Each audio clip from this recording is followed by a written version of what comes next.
Oke, kurang lebih seperti ini hasilnya.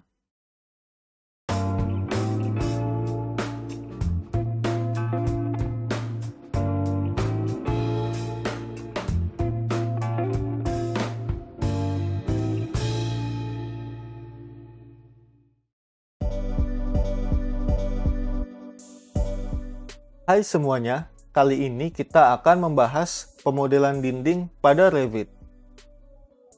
Di sini saya menggunakan unit satuan cm. Oke, untuk membuat model dinding baru, kita bisa menuju tab Architecture. Pada panel Build, kita pilih Wall. Di bagian Property sini, kita bisa melihat berbagai tipe yang sudah disediakan oleh Revit. Namun kali ini kita akan membuat tipe dinding baru. Kita klik Edit Type, pilih Duplicate di sini, lalu kita namai dinding bata merah 15 cm. Oke. Lalu di menu Construction sini, kita bisa mengganti komposisi materialnya. Kita klik Edit. Di bagian Structure, kita ganti materialnya menjadi bata. Caranya kita arahkan kursor ke titik 3 di sini, lalu kita klik. Kita bisa scroll atau kita search brick. Oke, ini dia brick common. Kita klik lalu OK. Kita atur ketebalannya menjadi 15 cm. Sorry, 10 cm. Lalu kita ingin menambahkan masing-masing sisinya plester acian. Bagaimana caranya? Kita pilih Insert di sini. Lalu ini bisa kita ganti bebas. Kita pilih di sini finish 1 ya. Lalu kita ganti lagi, kita cari semen.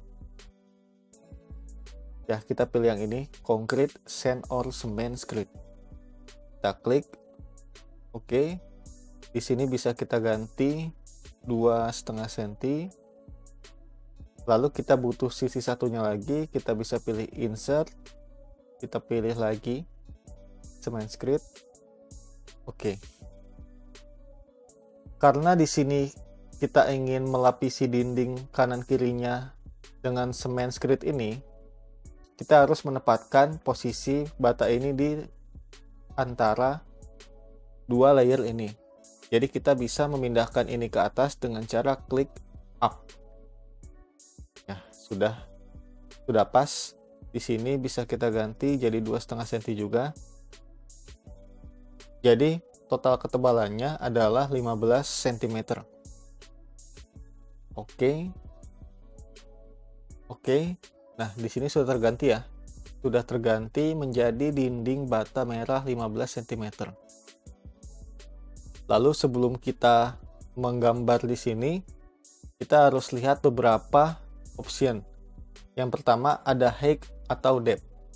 Jadi karena kita membuat dindingnya di level 1, jika kita memilih height, maka dinding dari level 1 ini akan termodelkan ke arah atas.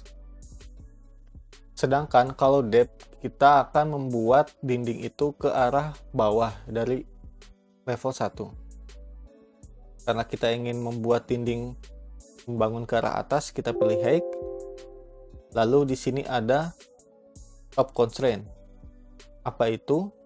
Yaitu batas kita memodelkan si dinding ini.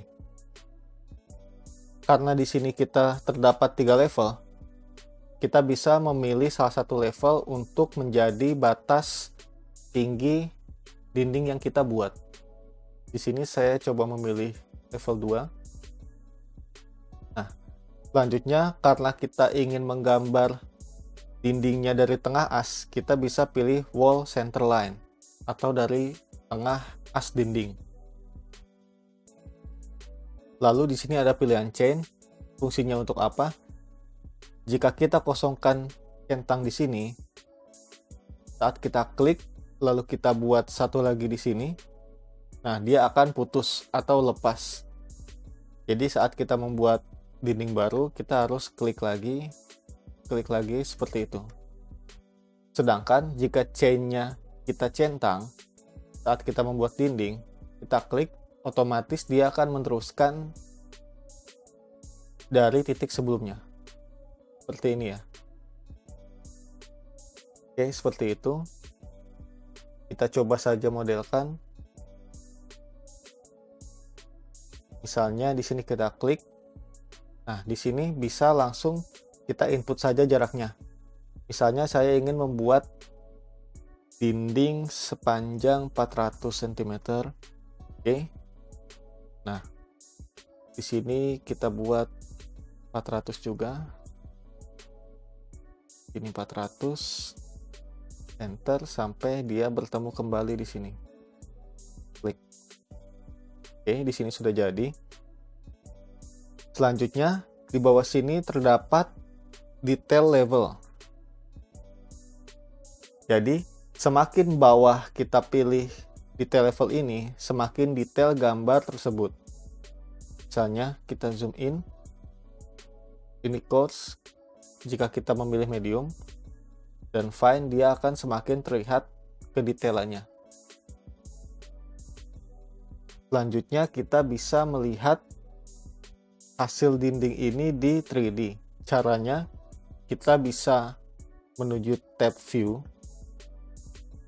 kita pilih 3D view, atau bisa juga kita akses melalui quick access toolbar di sini. Kita klik. Nah, ini dia. Sudah termodelkan ya. Dari level 1 ke level 2. Level 1 ke level 2. Lalu tampilan 3D ini juga bisa kita ganti sesuai keinginan di visual style. Jika kita ingin tampilan yang realistik, kita bisa pilih yang paling bawah ini, realistik. Ya, seperti ini.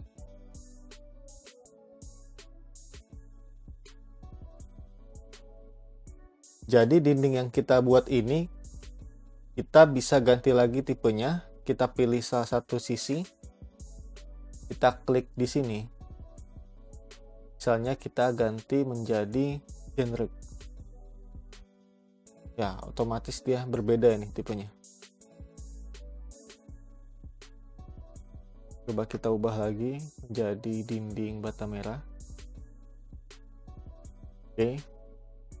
Dan kita juga bisa memodifikasi tipe yang sudah kita buat. Jadi karena keempat sisi ini dia satu tipe, kita bisa mengubahnya. Kita juga bisa melihat preview komposisi struktur di sini.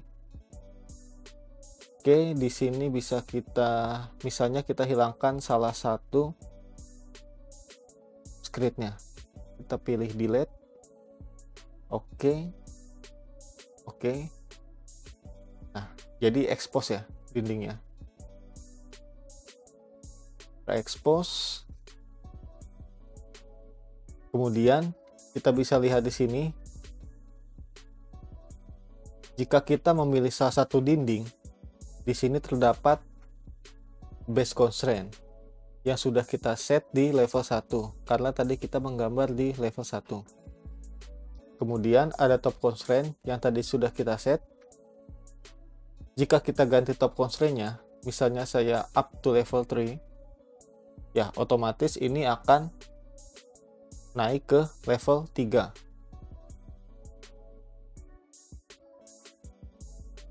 Ya, dia akan bisa ke level 3. Lalu base constraint juga bisa kita ganti misalnya ke level 2. Ya, secara otomatis dia akan naik ke level 2.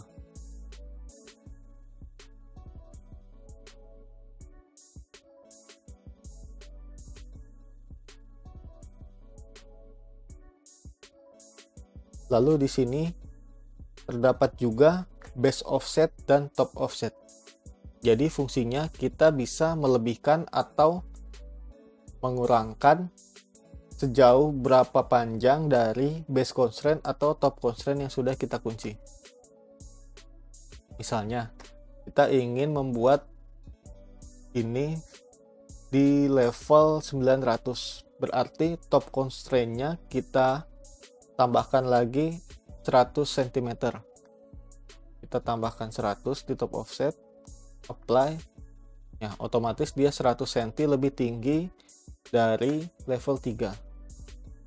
Kita juga bisa mengurangi, misalnya kita mau membuat dinding ini 750 cm. Kita tinggal input 50 cm, apply. Itu juga berlaku untuk base offset. Jika kita ingin membuat dinding ini minus 50, ya bisa kita buat di sini, atau kita ingin membuat dia plus 100. Oke, jadi itu ya fungsinya base dan top offset.